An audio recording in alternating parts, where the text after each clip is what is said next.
जय जगन्नाथ सांग मैंने आज भिडियो को मुझे स्वागत करुच्ची। आशा करुच्ची आपण मैंने भलरे थे। मो महाप्रभु निकट ये प्रार्थना करी आपण मानू भगवान भल रखी था सर्वे भवंतु सुखिन। तो आज हूँ बड़ दशमी। आम बो आज घरे बड़ दशमी व्रत पालन कर प्रति वर्ष पालन करती प्राय एमती 12-13 वर्ष हम से पालन कले। तो काली भी 2 दिन पूर्व देह भी बहुत खराब थी। आम समस्ते मना कलु देख तुम ओषा करनी तो मोर एज हो गलानी तुम ओषा करनी।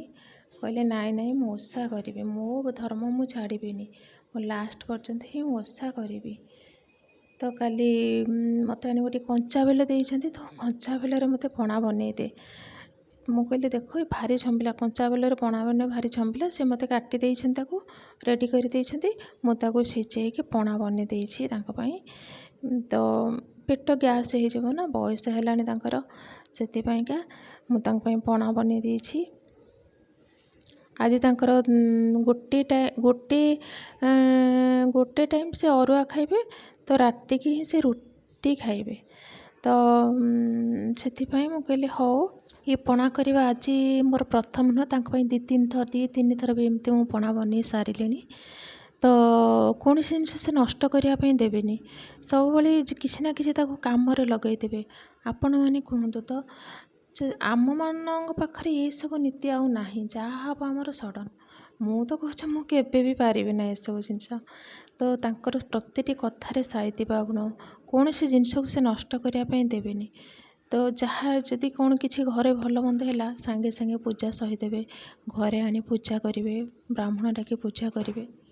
तो मुझे कहे देख बो खाली कौन पूजा करवा ठीक घरे पूजा पाठ हवा तो ठीक सेटा तो सकारात्मक शक्ति किंतु आम कर्म करवा ना जब पूजा करवा भगवान कौन शुणे तो कर्म करवा भगवान डाकवा भगवान निश्चय शुणे। खाली पूजा पाठ करते कौन हम प्रति कथार तंकर एडवांस प्रिपरेशन सब बेले ही से प्रति कथार से आगुआ ही था। देखुना पंचुक हवा पूर्व से केमती प्रिपरेशन होती वृंदावती ठू शिउली छड़ाऊँच हेले सार आमर कौन कर 2-3 दिन हम आस कलर रहा कि टी तुम माँ को टी कलरिंग कर दियो हेले तांकर से सब ना जो दिन माँ जो दिन पंचुक से दिन ही से कलरिंग करेंगे। ये हूँ डिफरेन्स आ कौन आम भितर तांको पीढ़ी आम पीढ़ी भितर ये हूँ डिफरेन्स। तो आपण मैंने देखी जापर। तो वीडियो देखला माने से रागी जी मो ऊपर हेले तो जोटा सत कथा ता ही तो कहवा को पड़ो ना।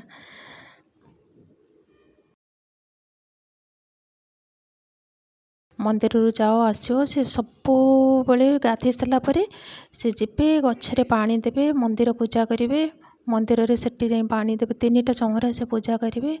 एठी आसी मंदिर से ठाकुर को दर्शन करेंगे दर्शन सारी आसी घरे भी ठाकुर को दर्शन सारी तो से आसती प्राय 10-15 मिनट लगी जाए।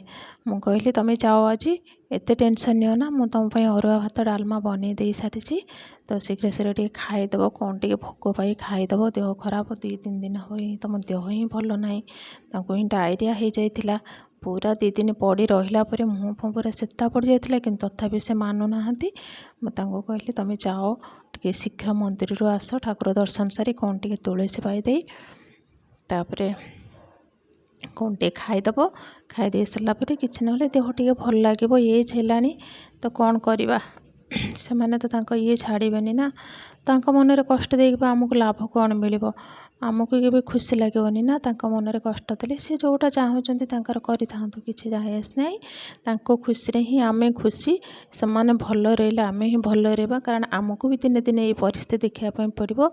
सांग मैंने भिडियोटी ही बहुत लंबा हो जाबनी आज भिडियोटी को ये रखुच्छी। तो नेक्स्ट वीडियो आपण मान सहित देखा। जय जगन्नाथ।